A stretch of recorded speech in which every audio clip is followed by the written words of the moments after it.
ലോകത്തിന്റെ ഊർജ്ജ ഇടനാഴിയായ ഹോർമൂസ് കടലിടുക്കിന് മുകളിൽ യുദ്ധത്തിന്റെ കറുത്ത മേഘങ്ങൾ ഉരുണ്ടുകൂടുമ്പോൾ അമേരിക്കൻ പ്രസിഡന്റ് ഡൊണാൾഡ് ട്രംപിന്റെ ഭീഷണികൾക്ക് മുമ്പിൽ ഇഞ്ചോടിഞ്ച് പോരാടാൻ ഇറാൻ സജ്ജമാണ്.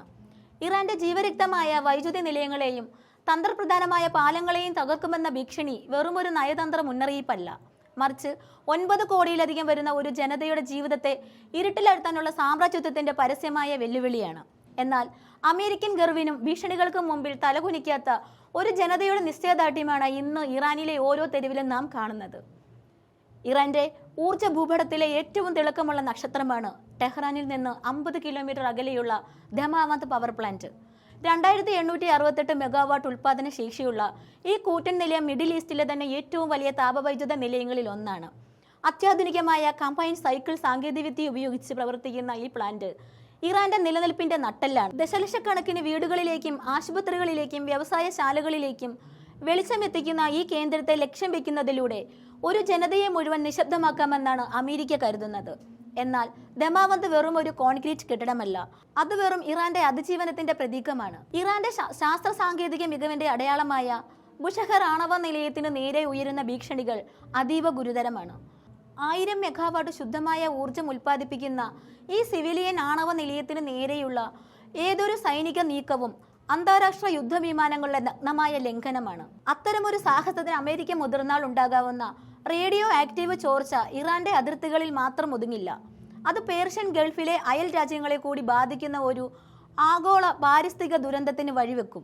ലോക സമാധാനത്തിന് ഭീഷണി ഉയർത്തുന്നത് ഇറാൻ അല്ല, മറിച്ച് ഇത്തരം ഭ്രാന്തൻ തീരുമാനങ്ങൾ എടുക്കുന്ന അമേരിക്കൻ ഭരണകൂടമാണെന്ന് ഇത് തെളിയിക്കുന്നു. വടക്കൻ ഇറാനിലെ ഷാഹിദ് സലീമി പവർ പ്ലാന്റും ഗസ്വനിലെ ഷാഹിദ് രാജി പ്ലാന്റും ഇറാന്റെ ഊർജ്ജ സുരക്ഷയിലെ നിർണായക കേന്ദ്രങ്ങളാണ്. ഏത് വലിയ പ്രതിസന്ധി ഘട്ടങ്ങളിലും ഇന്ധനം മാറി ഉപയോഗിച്ച് ഉൽപാദനം തുടരാൻ ഈ പ്ലാന്റുകൾക്ക് സാധിക്കും. പ്രകൃതിദത്തമായ ജലസ്രോതസ്സുകളെ ഉപയോഗപ്പെടുത്തിക്കൊണ്ട് ഇറാൻ നിർമ്മിച്ച കരുൺ 3 പോലുള്ള കൂറ്റൻ അണക്കെട്ടുകൾ 2000 മെഗാവാട്ടിലധികം വൈദ്യുതിയാണ് ദേശീയ ഗ്രിഡിലേക്ക് നൽകുന്നത്. സ്വന്തം വിഭവങ്ങൾ ഉപയോഗിച്ച് പടുത്തുയർത്തിയ ഈ സ്വയം പര്യാപ്തതയാണ് അമേരിക്കയെ ചൊടിപ്പിക്കുന്നത്. പുറത്തുനിന്നുള്ള എണ്ണ വിതരണത്തെ ഭയക്കാത്ത ഒരേയൊരു രാജ്യം ഇന്ന് ഇറാനാണ്. ലോകത്തിലെ ഏറ്റവും വലിയ പ്രകൃതിവാതക ശേഖരമുള്ള ഞങ്ങൾക്ക് ശൈത്യകാലത്തും ഏത് യുദ്ധകാലത്തും ഉൽപാദനം തുടരാനുള്ള ശേഷിയുണ്ട്. സാധാരണക്കാർ ഉപയോഗിക്കുന്ന പാലങ്ങളും പവർ പ്ലാന്റുകളും ആക്രമിക്കുമെന്ന് പറയുന്നത് കൂട്ടായ ശിക്ഷ എന്ന യുദ്ധക്കുറ്റത്തിന്റെ പരിധിയിൽ വരുന്നതാണ്. ജനീവ കരാറുകളെ പരസ്യമായി വെല്ലുവിളിച്ചുകൊണ്ട് ഒരു ജനതയെ പട്ടിണി കിട്ടും ഇരുട്ടിലാഴ്ത്തിയും കീഴടക്കാമെന്നത് സാമ്രാജ്യത്വത്തിന്റെ പഴയ മോഹം മാത്രമാണ്. ഒരു ജനതയുടെ നട്ടെല്ലൊടിക്കാൻ ശ്രമിക്കുന്നവർ ഓർക്കുക, ഇറാന്റെ വൈദ്യുതി നിലയങ്ങൾ തകർക്കാൻ നിങ്ങൾ അയക്കുന്ന ഓരോ മിസൈലും 10 ഇരട്ടി ശക്തിയോടെ തിരിച്ചു പായുന്ന ഒരു അഗ്നിപർവ്വതത്തിന് മുകളിലാണ് നിങ്ങൾ നിൽക്കുന്നത്.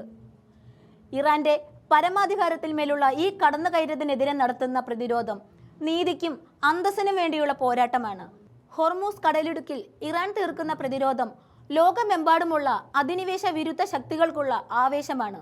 അമേരിക്കയുടെ ഭീഷണികൾക്ക് മുന്നിൽ മുട്ടുമടക്കുന്നതിന് പകരം സ്വന്തം മണ്ണിൽ ഉറച്ചു നിന്ന് പൊരുതുന്ന ഇറാന്റെ ഓരോ പൗരനും ഇന്ന് ലോകത്തിന് മുന്നിൽ ചെറുത്തുനിൽപ്പിന്റെ പുതിയൊരു പാഠപുസ്തകമാണ്.